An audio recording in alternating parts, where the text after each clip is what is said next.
chocolate companies are laughing, but they're also sending you guys letters because you've gotten sued by Hershey's, and you were public about this, about a cease and desist because of the color that you were going to originally would do, which is funny because here's how, your storytelling actually helped someone else protect their business, because I want to tell you. So first, why don't you say why you got the cease and desist, and then I'll tell my story. Yeah, so Hershey's, I'm a big fan. I'm actually a big fan of their brand. Like I think they built a legacy company, and Milton Hershey 70 years ago, wherever it was there hustling his way through and had that emotional connection. They have an amusement park, they have all these things, right? So that's the first context I want to give. The second thing is basically we were in talks with them in 2021 for an acquisition, actually. Their After M&A 3 years? Yeah, 3 years. And we weren't doing that much revenue. We were doing $10 million, or a run rate of $10 million at that time.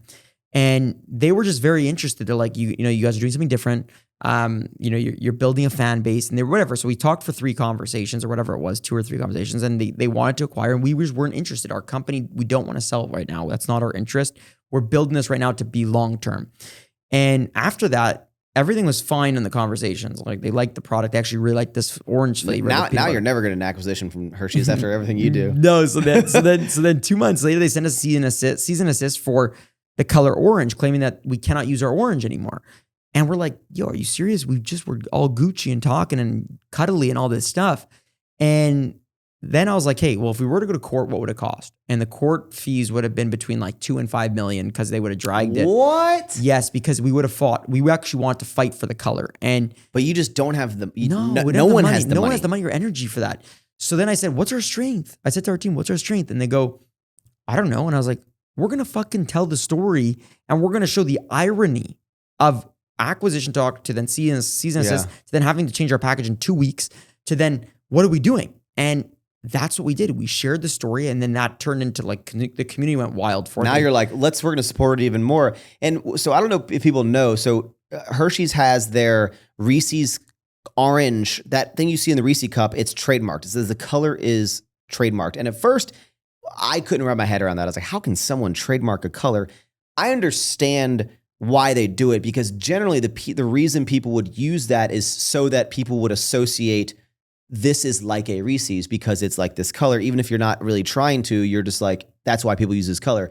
And your story about how you changed the color, my friends own a protein bar company called Anabar, and they just came out with this like chocolate cookie crunch with like little Reese's pieces like in it, right? But he showed me the packaging right before it was about to go into production, and it was that color. And I was like, I was like, change the color right now. He's like, what are you talking about? I was like, change the color of that box. You will get a cease and desist. I was like, trust me, there's this Canadian company. Yeah. They got it. I was like, did they change it? They did. Yeah. He did. I was like, I'm saving you on this. But when we changed it, we ended up doing that video, and then we did a music video, diss track, saying that we are Midday Scores, but not Hershey. We don't want to be you. And it blew up. You did an Eminem diss track. Yes. My name is what? I'm a big. We probably could have got in trouble for that too, by the way. That's all right, dude. Yeah, I'm like the world's biggest Eminem fan. So I really like that. But dude, that was fun. And then it blew up, and all these media channels picked it up, and then we ended up launching in the United States from it even more. Like, it helped. It ended up, and till this day, I was on this Forbes 30 under 30 summit last weekend or 2 weeks ago, and they brought that up, and everyone was going crazy for it. They're like, oh my God, you made a diss track? And till this day, this story's still going on from this experience. And we've actually signed a deal with Hershey's that they agreed to the color that we've chosen.